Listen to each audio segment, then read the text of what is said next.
Not really. Oh, come on now. Mike. Garrett, how would you say today went for you? Felt really good. It felt smooth and fast, and had some good feedback from scouts. And they said it was a great workout, so I'm happy with how everything went. Was this a day that you felt pressure or not? It's kind of like I kind of equated it to like a boxer getting ready for a title fight. You train 3 months and then it's one day or 2 hours. So you can put a lot of pressure on yourself. But I woke up with the attitude of like, man, I get to go do pro day. It's just so sweet. I get to have all these teams watch me and work out. So alleviated a lot of the pressure. Plus had drafting all those guys there. So it was fun to do that with my teammates. Cool. Is it difficult to kind of take the emotion and nerves out of it?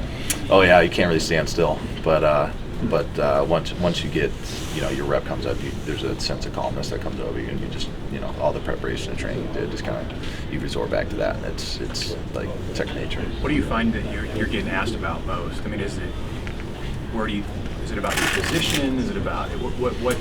Everything. Kind of weird. They asked me what's the worst thing I've done. They asked me what I want on my headstone, and then they would be like, "Tell me about yourself," and then there would just be background, or we talk football. It's been everything. So there hasn't really been one consensus, consistent question. What do you want on your headstone?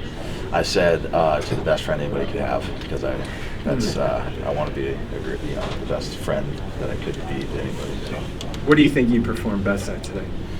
I felt like I did really well in the 40, but where the change of direction, short distance stuff is definitely where I make my money, and felt like I did really well in the 5-10-5 and 3-5. What was did you know what your 40 was?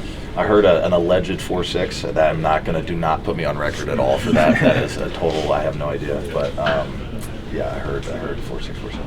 What position do you hear like the most? It's usually 3-4 outside linebacker, Sam. I've heard a couple. There some people are like, "You're the non-prototype DN." And I'm like, "Yeah."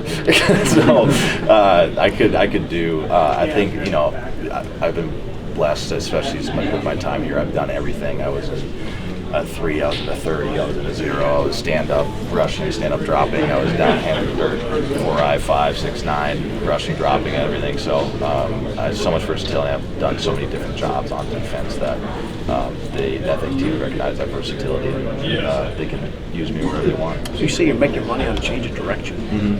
The short shuttles and stuff like that, that's the short area quickness is definitely, that I'm sure most times pop out if they do as well. So I thought it was The process of not getting the invite to the combine, you had to be disappointed, I'm sure. But how do you regroup and just refocus on putting all your attention on today? After putting a hole through the wall, or no? It was definitely a bummer. My dad called me and he was like, "Yeah, I heard the news." I was like, "Yeah, I know." And he was like, "You can't let that." Bum you out and completely throw you off your training. Like, there's tons of dudes that play super line, or just great players. It's not a perfect system or a science, and there's so many guys that go to the combine and don't get drafted. There's a lot of dudes that do pro day and do get drafted. It's just such a nobody knows anything what's going on at all. But it's just definitely what I've learned through this whole thing. So I didn't let it. I can't control if they invite me or don't invite me, or if I do this or that. It's just what I can control, which is what I did out there. Was that your first call? Was that the first call that you received after that? Your dad? What do you do between now and draft day?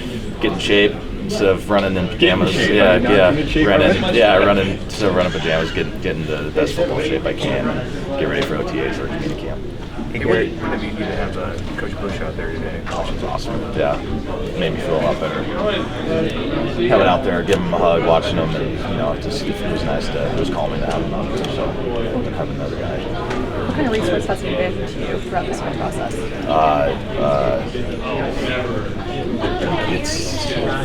He's everything, man. He checks on me. I talk to him. He's helped me through the process, do this and that. He's been around the game for so long. And he's done this so many times that he has, little tips and tricks that not a lot of other guys know. And he loves me so much, and helps me out with that. And, I can't thank him enough. So, he's as he says, he's the left side of the menu guy. So. I know you're looking ahead, so I'm sorry to backtrack here, but was it a tough decision about what to do a couple months ago? Go for this? Yeah. Called my parents and a couple other NFL players that played here. They kind of get their what how they did it or how they made the decision. They always ended the call with, it's your decision at the end. You have to live with it. So I just broke down, what I value as a person and what I could stomach, good or bad, staying or going, and being able to look 40 years down the road and look myself in the mirror and be able to, say I did everything I could here. And I had, with my time that I did and not having any regrets, I was able to do that and close this chapter and open the new one. Swap out Garrett and Travis here. Yeah, I'm gonna have a burger and all the weight's off my chest now, so I can actually kind of breathe. So it's sweet. Good. Hey, one more. You were talking to Coach Rule out there. Obviously, haven't played for him, not going to play for him. But what did he have to say to you? What do you think about him? He just has the utmost respect for me. It's things that he's heard around the building, the type of person I am. He has no affiliation with me. Like he said, he could have didn't care. I had no affiliation with him. He didn't know me anything. I didn't know him anything. But his staff and him have helped me so much with the decision, with this process, everything. They've treated me like their own, and I just gave enough for that. You got to appreciate. You don't find that a lot. Travis is I can't give enough for that alone. Does it matter if you were drafted? Is it important to you, or is it just that you just want to connect? I would love to get drafted. That'd be really sweet. But like I said, it's fit, definitely. Thanks for your time. Travis Good luck to here you. and Caleb Tanner's over there.